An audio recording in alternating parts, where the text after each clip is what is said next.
رحمت کا سامان کر دے گا. وَيُحَيِّ لَكُم مِّنْ أَمْرِكُم مِّرْفَقًا، اور تمہارے معاملے کے اندر اللہ تعالیٰ خاص اپنی طرف سے کوئی نرمی اور کوئی آسائش کا سامان پیدا فرما دے گا. وَتَرَى الشَّمْسَ إِذَا طَلَعَتْ تَزَاوَرُ عَنْ كَهْفِهِمْ ذَاتَ الْيَمِينِ، اور تم دیکھو کہ سورج جب طلوع ہوتا تھا تو وہ ان کی اس غار سے کنی کتراتا ہوا داہنی طرف نکل جاتا تھا، یعنی براہ راست دھوپ جو ہے اس میں نہیں آتی تھی. وَإِذَا غَرَبَتْ، جب ڈوبتا تھا تَقْرِضُهُمْ ذَاتَ الشِّمَالِ، تو بھی وہ کنی کترا جاتا تھا بائیں طرف. تو گویا کہ سورج جو ہے یوں جا رہا ہے اور اس غار کا جو منہ ہے وہ شمال کی طرف ہے، لہذا براہ راست جو ہے داہنی طرف سے ہو کر بائیں طرف سے ہو کر سورج نکل گیا، دھوپ جو ہے براہ راست اس پر نہیں آ رہی. اسی اصول پر آج کل جو بڑی بڑی بلڈنگز بنتی ہیں جو کارخانوں کی اور ملز کی، اس میں یہ نارتھ لائٹ شیلز بنائے جاتے ہیں. ایسے شیل روف کے ہوتے ہیں کہ جس میں پھر جو روشنی جو ہے وہ نارتھ کی طرف سے لیتے ہیں، کیونکہ ہمارے ہاں جو سورج ہے وہ کبھی بھی نارتھ میں نہیں جاتا، لہذا جو ہے سورج براہ راست کبھی نہیں آئے گا بلکہ انڈائریکٹ لائٹ آئے گی. وَهُمْ فِي فَجْوَةٍ مِّنْهُ، اور وہ جو اس غار کے اندر سے کھلی تھی اس کھلی غار کے اندر جا کر وہ لیٹ گئے، سو گئے. ذَلِكَ مِنْ آیَاتِ اللَّهِ، یہ اللہ کی نشانیوں میں سے ہے. مَن يَهْدِ اللَّهُ فَهُوَ الْمُهْتَدِ، جو جس کو اللہ ہدایت دیتا ہے وہی ہے کہ جو ہدایت یافتہ ہوتے ہیں. وَمَن يُضْلِلْ فَلَن تَجِدَ لَهُ وَلِيًّا مُرْشِدًا، اور جس کو اللہ تعالیٰ گمراہ کر دے، جس کی گمراہی کا فیصلہ فرما دے، پھر اس کے لیے تم نہیں پاؤ گے کوئی بھی جو حمایتی ہو، مددگار ہو، اس کو راہ پر لانے والا. وَتَحْسَبُهُمْ أَيْقَاظًا، صورتحال ایسی تھی کہ تم اگر اس کو دیکھتے تو یہ سمجھتے کہ وہ جاگ رہے ہیں. وَهُمْ رُقُودٌ، حالانکہ وہ سو رہے ہیں. وَنُقَلِّبُهُمْ ذَاتَ الْيَمِينِ وَذَاتَ الشِّمَالِ، ہم ان کو کروٹیں بھی دلواتے رہے، داہنی طرف بھی بائیں طرف بھی، تاکہ یہ کہ وہ بیڈ سورز نہ ہو جائیں. ہم جدید اصطلاح میں اگر استعمال کریں تو کروٹ بھی دلوا رہا ہے اللہ تعالیٰ. اللہ تعالیٰ کو ہر قدرت حاصل ہے، اس کے فرشتے معمور ہیں جو کر رہے ہیں، نرسنگ بھی ہو رہی ہے.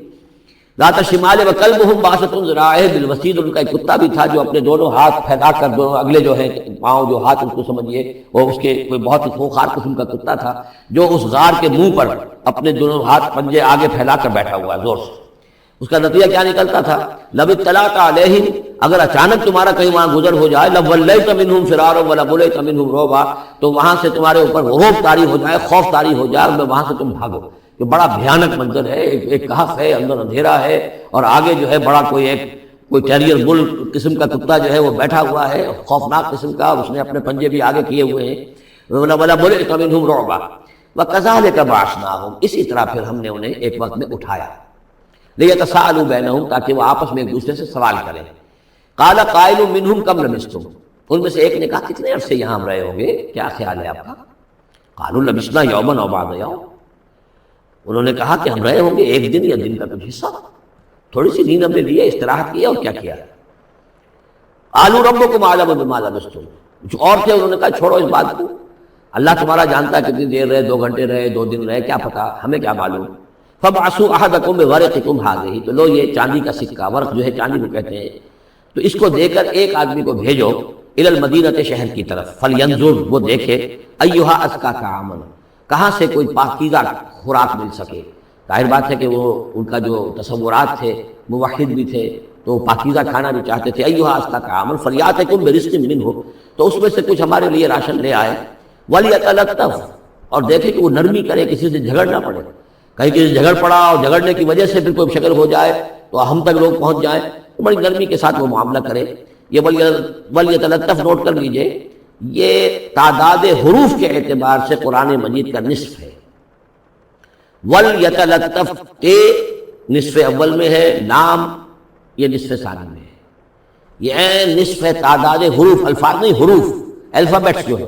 جو حروف کی گنتی کی گئی ہے اس کے اعتبار سے یہ ٹھیک نصف ہو گیا. آدھے حروف اس کے تا پر پورے ہو گئے اور بقیہ آدھے جو ہے شروع ہو رہے ہیں لام سے. وَلْيَتَلَطَّفْ، اور نرمی کا معاملہ رکھے. وَلَا يُشْعِرَنَّ بِكُمْ أَحَدًا، اور ایسا نہ ہو کہ وہ ہمارے اوپر متنبع کر دے، لوگوں کو مطلع کر دے، اس کا ذریعہ بن جائے. إِن يَظْهَرُوا عَلَيْكُمْ، اگر وہ تمہارے اوپر غالب آ گئے اور قابو پا لیا انہوں نے تم پر، يَرْجُمُوكُمْ، یا تو تمہیں رجم کر دیں گے، اب سنسار کر دیں گے. أَوْ يُعِيدُوكُمْ فِي مِلَّتِهِمْ، یا تمہیں مجبور کریں گے اور اپنی ملت میں، اپنے دین میں وہ واپس لے جائیں گے. وَلَن تُفْلِحُوا إِذًا أَبَدًا، اور اگر ایسا ہو گیا کہ پھر ہمیشہ تم فلاح سے دور ہو جاؤ گے، پھر نہیں پا سکو گے فلاح کبھی بھی. وَكَذَلِكَ أَعْثَرْنَا عَلَيْهِمْ، اس طرح ہم نے مطلع کر دیا ان لوگوں پر، یعنی اب وہاں کے لوگوں نے، شہر کے لوگوں کو مطلع ہو گئے کہ یہ لوگ، ظاہر بات ہے کہ بڑا چرچا ہو گیا ہوگا یہ کون ہے. اب اس نے بات بتائی، پھر وہ آئے تو معلوم ہوا کہ ہاں واقعتاً ان کے حالات، کوئی 7 آدمی ہوتے تھے ایک زمانے میں، اور وہ کہیں روپوش ہو گئے تھے، گم ہو گئے تھے، کہیں نہیں ملے تھے، پوری مملکت میں تلاش کیا گیا تھا، پھر ان کے حالات ایک تختی کے اوپر لکھ کر جو ہے وہ خزانے میں رکھ دیے گئے تھے، وہ تختی کہیں نکلوائی گئی، 300 برس سے زائد پرانی بات تھی، اس کے اوپر وہ قصہ پورا کا پورا لکھا ہوا مل گیا، تو وہ ساری چیز جو ہے وہ بات کھل گئی۔ وَكَذَلِكَ عَثَرْنَا عَلَيْهِمْ، اور اس طرح ہم نے یہ بات ظاہر کر دی ان پر، لِيَعْلَمُوا، اب اس سے کیا کیا چیزیں واضح ہوئیں، أَنَّ وَعْدَ اللَّهِ حَقٌّ وَأَنَّ السَّاعَةَ لَا رَيْبَ فِيهَا، اللہ کا وعدہ سچا ہے، اور یہ کہ قیامت کے بارے میں کوئی شک نہیں ہو سکتا، آتیۃ لا ریب فیہا، وہ آ کر رہے گی، اس لیے کہ جب 300 برس تک ایک آدمی سویا رہ سکتا ہے اور پھر وہ اٹھ گیا، تو کیا مشکل ہے اللہ کے لیے کہ وہ جو مر چکے ہوں ان کو دوبارہ زندہ کر دے۔ اذ یتنازعون بینہم امرہم، اب وہ ان کے بارے میں آپس میں جھگڑنے لگے کہ کیا کرنا چاہیے ان کا معاملہ، وہ تو جا کر اپنی غار کے اندر دوبارہ سو گئے، اور اب اللہ نے ان کے اوپر موت جو ہے حقیقی موت وارد کر دی، اب کیا کرنا چاہیے۔ اذ یتنازعون بینہم امرہم، تو انہوں جب کہ وہ آپس میں جھگڑ رہے تھے، فقالوا ابنوا علیہم بنیانا، کچھ لوگوں نے کہا کہ یہاں پہ ایک یادگار تعمیر کر دی جائے، ایک عمارت تعمیر کی جائے، معلوم ہو کہ یہاں اتنا بڑا واقعہ ہوا ہے کہ اس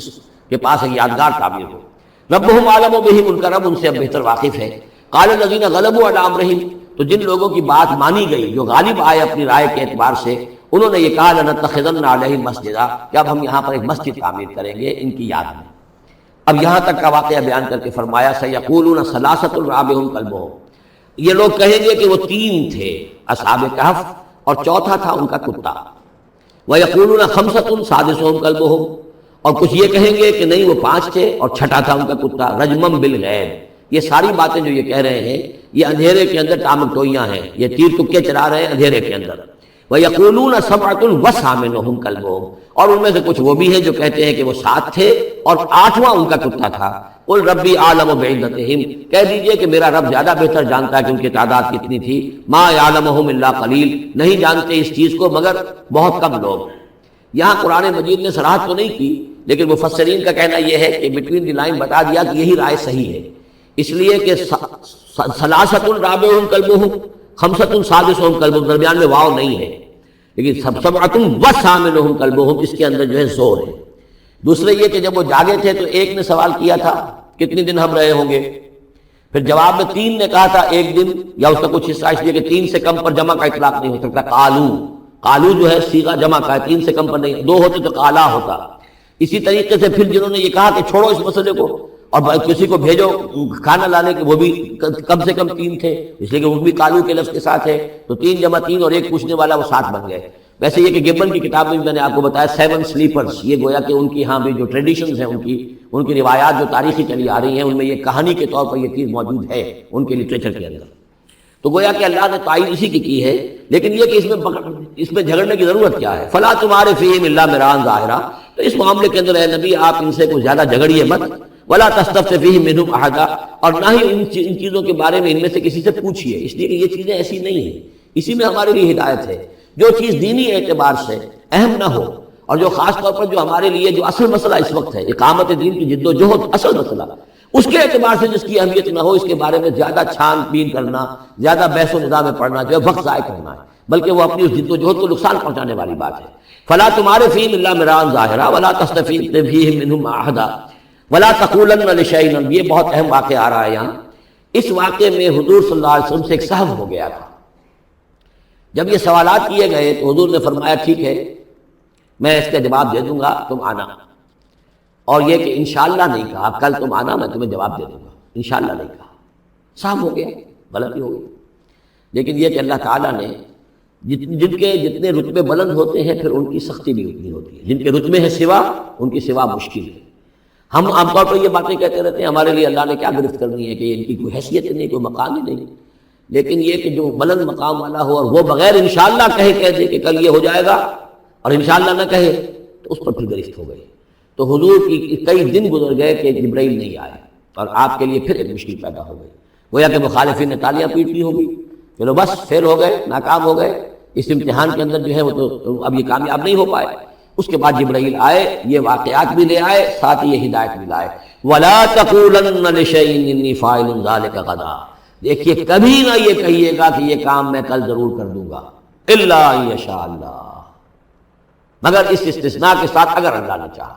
یہ ہماری تہذیب کے اب یوں سمجھیے کہ کچھ کلمات ہیں، سماجی ہمارے ثقافت کے، ان کے اندر جو ہے توحید کی روح جو ہے وہ کوٹ کوٹ کر بھری ہوئی ہے۔ کوئی اچھا منظر دیکھا، سبحان اللہ، یعنی یہ کہ اس منظر میں کچھ نہیں ہے، اصل میں حسن اللہ کا ہے۔ پھول دیکھا، سبحان اللہ، پھول کی تعریف نہیں کر رہے، اب بنانے والے کی تعریف ہے جس نے اتنا عمدہ پھول بنایا ہے۔ کوئی آپ کو کوئی تکلیف رفع ہوئی، کوئی ضرورت پوری ہوئی، الحمدللہ، بھوک لگی ہوئی تو کھانا کھایا، الحمدللہ، تعریف اللہ کے لیے۔ کوئی چیز آپ اپنے گھر میں داخل ہوئے، منظر اچھا لگا، بچے کھیل رہے ہیں، بڑا اچھا ماحول ہے، کہیے ماشاء اللہ، جو اللہ کو پسند ہے۔ یہ جو کچھ ہے وہ اللہ کی مشیت سے ہے، یہ کوئی میری صلاحیت سے، میری قوت سے تو نہیں ہے۔ اسی طرح سے کوئی کام کرنا، انشاءاللہ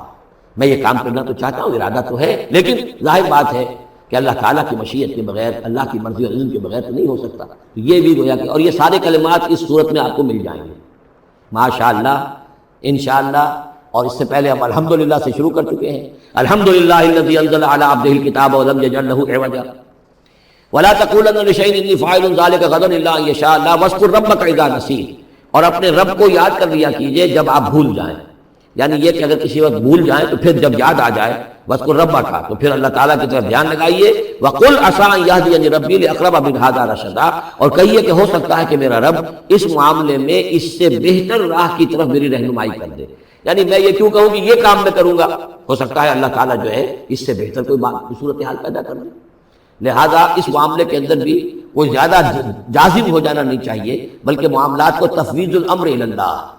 سپردم بتو مایا خیشرا تو دانی حساب کم و بیشرا، تو اس طریقے سے انسان جو ہے اللہ تعالیٰ کے حوالے کیے رکھے۔ وَلَبِثُوا فِي كَهْفِهِمْ ثَلَاثَ سِنِينَ وَازْدَادُوا تِسْعًا، اور وہ رہے اپنی اس غار میں 300 برس اور اس کے اوپر 9 سال۔ اس کی تعبیر کیا ہے؟ شمسی حساب سے 300 برس، اور یہ 300 برس جو شمسی ہوتے ہیں جو سولر کیلنڈر کے، وہ قمری حساب سے 309 بن جاتے ہیں۔ اس حوالے سے یہ دونوں عدد بالکل صحیح ہے۔ قل اللہ اعلم بما لبثوا، کہیے یہ بھی اللہ بہتر جانتا ہے کتنے عرصے رہے، اس میں بھی بحث میں پڑھنے کی ضرورت نہیں۔ لہ غیب السماوات والارض، اللہ تعالیٰ ہی کے اختیار میں ہے اور اللہ ہی کے علم میں ہے غیب کل کا کل آسمانوں اور زمین کا۔ اب صرف یہی واسطے میں کیا ہی عجیب اور اچھا ہے وہ دیکھنے والا، اور کیا ہی اچھا ہے وہ سننے والا، اس کی سماعت، اس کی بصارت کا تم کیا اندازہ کرو گے۔ ما لہم من دونہ من ولی، ان کا کوئی ساتھی اور پشت بنا اور مددگار اور حمایتی نہیں ہے اس کے سوا۔ ولا یشرک فی حکمہ احدا، اور وہ اپنے حکم اور اختیار اور اپنی حاکمیت کے حق میں کسی کو شریک کرنے کو تیار نہیں۔ یہ جو توحید حاکمیت، اس کے بارے میں نوٹ کر لیجئے، سورہ یوسف میں ہم نے پڑھا ان الحکم الا للہ امر اللہ تعبدوا الا ایاہ ذلک الدین القیم۔ سورہ بنی اسرائیل کی آخری آیت میں آیا ولم یکن لہ شریک فی الملک، بادشاہت میں اس کا کوئی شریک نہیں۔ یہاں فرمایا ولا یشرک فی حکمہ احدا، وہ اپنے حکم اور حاکمیت کے اختیار میں کسی کو شریک کرنے کے لیے تیار نہیں۔ وَاتْلُ مَا أُوحِیَ إِلَیْکَ مِن کتاب ربک، اور اے نبی تلاوت کیجئے جو آپ کی طرف وحی کی گئی ہے آپ کے رب کی کتاب میں سے، یعنی یہ جو سخت حالات ہیں جن سے آپ گزر رہے ہیں، دباؤ ہے آپ پر بہت شدید، اس میں آپ کے لیے سہارا کیا ہے؟ وَمَا صَبْرُکَ إِلَّا بِاللَّهِ، اور اللہ کے ساتھ اپنا قلبی تعلق اور ذہنی رشتہ قائم کرنے کے لیے سب سے مؤثر ذریعہ کیا ہے؟ قرآن مجید کی تلاوت۔ وَاتْلُ مَا أُوحِیَ إِلَیْکَ مِن کتاب ربک، جو بھی آپ کی طرف وحی کیا گیا ہے آپ کے رب کی کتاب میں سے، اس کی تلاوت کرتے رہا کیجئے۔ لا مبدل لکلماتہ، اس کی باتوں کو بدلنے والا کوئی نہیں ہے۔ وَلَن تَجِدَ مِن دُونِہ مُلْتَحَدًا، اور اس کے سوا آپ کو کہیں کوئی پناہ نہیں ملے گی۔ پناہ دینے والا بھی وہی ہے، کوئی اور پناہ نہیں دے سکے گا۔ سختی کتنی بھی ہے جھیلیے، برداشت کیجئے، اس سختی کو آسان بنا سکتے ہیں اللہ کی کتاب کی تلاوت کیجئے اور کر کے سناتے رہیے اپنے ساتھیوں کو بھی، اسی سے تمہارے اوپر یہ سختیاں جو ہیں ہلکی ہو جائیں گی، ان بھاری چیزوں کو برداشت کرنا آسان ہو جائے گا۔ لیکن جان لیجئے پناہ ملے گی وہ اللہ کے دامن میں۔ لن تجد من دونہ ملتحدا واصبر نفسک مع الذین یدعون ربهم بالغداۃ والعشی، اور اپنے آپ کو روکے رکھیے اور صبر کیجئے ان لوگوں کے ساتھ جو اپنے رب کو پکارتے ہیں صبح و شام۔ یہ اگرچہ غرباء میں سے ہیں، یہ بلال ہیں، یہ عبداللہ ابن ام مکتوم ہیں، یہ نابینا ہیں، یہ ابو فقی ہیں، یہ غلام ہیں، یہ عمار ہیں، اور یہ اسی طریقے سے خباب ہیں، لوہار ہیں۔ یہ لوگ جو ہے آپ ان کی رفاقت کو غنیمت سمجھیے۔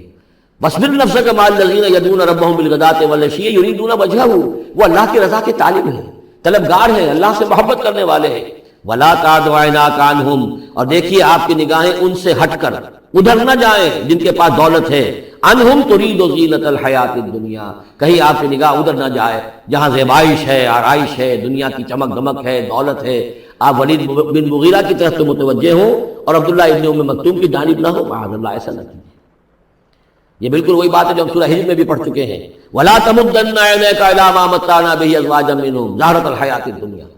یہ جو بھی ہم نے ان کو دے رکھا ہے دنیا کا ساز و سامان، چمک دمک، اس کی طرف آپ کی نگاہیں نہ اٹھے۔ وَلَا تَعْدُ عَيْنَاكَ عَنْهُمْ، آپ کی نگاہیں ان سے ہٹ کر، انہیں نظر انداز کر کے ان لوگوں کی طرف نہ متوجہ ہو جائیں، ترید زینت الحیات الدنیا، تو کیا آپ بھی دنیا کی، کہ لوگوں کو یہ گمان ہونے لگے، شک ہو جائے کہ آپ کی نگاہ میں بھی دنیا کی زینت کا جو ہے بہت اس کی اہمیت ہے۔ وَلَا تُطِعْ مَنْ أَغْفَلْنَا قَلْبَهُ عَنْ ذِكْرِنَا، اور بات مانیے اس کی جس کے دل کو ہم نے اپنی یاد سے غافل کر دیا ہے، وَاتَّبَعَ هَوَاهُ، اور جو اپنی خواہش نفس کی پیروی کر رہا ہے، وَكَانَ أَمْرُهُ فُرُطًا، اور اس کا کام جو ہے وہ اعتدال سے بہت ادھر ادھر ہو گیا ہے۔ وَقُلِ الْحَقُّ مِنْ رَبِّكُمْ فَمَنْ شَاءَ فَلْيُؤْمِنْ وَمَنْ شَاءَ فَلْيَكْفُرْ إِنَّا أَعْتَدْنَا لِلظَّالِمِينَ نَارًا أَحَاطَ بِهِمْ سُرَادِقُهَا صدق اللہ العظیم۔ اور پڑھا کرو اس میں سے کہ جو وحی کیا گیا ہے آپ کی جانب آپ کے رب کی کتاب میں سے، اس کی باتوں کا بدلنے والا کوئی نہیں، اور نہیں پاؤ گے تم اپنے لیے اس کے سوا کوئی اور جائے پناہ۔ تھامے رکھو، روکے رکھو اپنے آپ کو ان لوگوں کے ساتھ جو پکارتے ہیں اپنے رب کو صبح و شام اور چاہتے ہیں اس کی رضا، طالب ہیں اس کے روئے انور کے، اور نہ دوڑیں آپ کی نگاہیں ان سے ہٹ کر آپ کہ دنیا کو یہ محسوس ہو، یہ مغالطہ ہو کہ ترید و زینت الحیات الدنیا۔ یہ ذرا مشکل مقام ہے قرآن مجید کا کہ بظاہر تو الفاظ یہ ہیں کہ آپ کی نگاہیں دنیا کی زیبائش اور آرائش کی تلاش میں ان فقراء اور غرباء سے ہٹ کر امراء کی طرف نہ اٹھیں، لیکن ظاہر بات ہے کہ حضور صلی اللہ علیہ وسلم کی یہ شان نہیں تھی، لہذا اس میں جو بات سمجھ میں آتی ہے وہ یہ ہے کہ ایسا نہ ہو کہ آپ کے التفات کی وجہ سے دنیا یہ محسوس کرے کہ ان کی نگاہ میں بھی وقت اور اہمیت جو ہے وہ دنیاوی مال و دولت اور اسباب کی ہے۔ کسی داعی حق کے لیے یہ معاملہ بہت ہی نازک ہوتا ہے کہ ایک طرف جو حالات و واقعات ہیں اس کے اعتبار سے، جو حقائق ہیں اس کے اعتبار سے، معاشرے کے جو اونچے طبقات ہوتے ہیں جو وہاں سرداری یا کسی اور طرح کی سربراہی کے منصب پر فائز ہوں یا ان کے پاس فراوانی ہو دولت کی، اب ظاہر بات ہے کہ ان کا ایک اثر و رسوخ ہوتا ہے معاشرے میں۔ ان میں سے کوئی ایک شخص ایمان لے آئے تو وہ بہت سے لوگوں کے برابر ہو جائے گا، جیسے حضرت عمر رضی اللہ اور ابو جہل کو حضور نے دونوں کو پیش کیا اللہ کے سامنے کہ اللہ ان میں سے ایک کو ضرور میری جھولی میں ڈال دے۔ ظاہر بات ہے کہ اس سے اسلام کو تقویت حاصل ہوگی، اور اس سے یہ ہے کہ جن مسلمانوں پر کا قافیہ تنگ ہوا ہے، جن کو ستایا جا رہا ہے، اگر کوئی بڑا آدمی ایمان لے آئے گا تو ان کو بھی سہارا ملے گا، جیسے کہ حضرت عمر اور حضرت حمزہ کے ایمان لانے کے بعد جو غرباء تھے، فقراء تھے اور جو غلام تھے انہیں ستایا جا رہا تھا، انہیں کچھ ریلیف ملا ہے۔ اس حوالے سے ایک طرف تو اس کی ضرورت ہوتی ہے کہ ان کی طرف توجہ کی جائے، التفات رکھا جائے، تاکہ اگر وہ ایمان لے آئے تو اس سے ایمان کو بھی تقویت ہو، اسلام کو تقویت ہو، مسلمانوں کو بھی فائدہ پہنچے۔ دوسری طرف یہ اندیشہ ہوتا ہے کہ غرباء کا دل نہ دکھے۔ تیسری طرف یہ کہ لوگ یہ نہ سمجھیں کہ یہ بھی زیادہ جو ہے مدارات کرتے ہیں اور زیادہ التفات کرتے ہیں امراء کی طرف، اہم لوگوں کی طرف، گویا کہ ان کی نگاہوں میں بھی دنیا کی انہی چیزوں کی وقت ہے، انہی چیزوں کی اہمیت ہے۔ تو یہ تین طرف کے چیز سمجھیے کہ یہ چکی دو پارٹوں والی نہیں، تین پارٹوں والی ہے، کہ جس میں کوئی داعی جو ہوتا ہے وہ اس مخمصے میں آ جاتا ہے کہ ایک طرف تو تقاضا یہ ہے خود تحریک کا، دعوت کا، اس جد و جہد کا، اس کے تقاضے یہ ہیں کہ ان کی طرف التفات ہو، ان کی طرف توجہ کی جائے تاکہ ان میں سے کچھ لوگ ایمان لے آئیں تو کام میں سہولت حاصل ہو، مدد حاصل ہو، لیکن دوسری طرف یہ منفی دو اثرات بھی موجود ہیں۔ تو اس کے مابین جو ہے حکم دیا جا رہا ہے حضور صلی اللہ علیہ وسلم کو کہ بہرحال آپ یہ احتیاط کیجئے کہ یہ تاثر نہ ابھرنے پائے کہ محمد کے نزدیک بھی صلی اللہ علیہ وسلم اصل اہمیت جو ہے وہ دولت مند لوگوں کی ہے۔ وَلَا تُطِعْ مَنْ أَغْفَلْنَا قَلْبَهُ عَنْ ذِكْرِنَا، اور مت کہنا مانیے ان لوگوں کا، یہ جیسا کہ میں نے بارہا عرض کیا ہے کہ دباؤ پڑ رہا تھا سرداران قریش کی طرف سے کہ کچھ ہماری بات مان لیجئے، کچھ ہم آپ کی مان لیں گے۔ تو یہاں گویا کہ اس میں پھر متنبہ کیا جا رہا ہے کہ جن لوگوں کو دلوں کو ہم نے اپنی یاد سے غافل کر دیا ہے، محروم کر دیا ہے، آپ ان کی باتیں سنیں بھی مت، ان کی طرف دھیان بھی مت دیجیے. ولا تطع من اغفلنا قلبه عن ذکرنا واتبع هواه وكان امره فرطا وقل الحق من ربكم. یہ جو مضمون ابھی ہم نے دوبارہ پڑھا ہے، اس کو آپ دیکھیں گے کہ یہ 21ویں پارے کی آغاز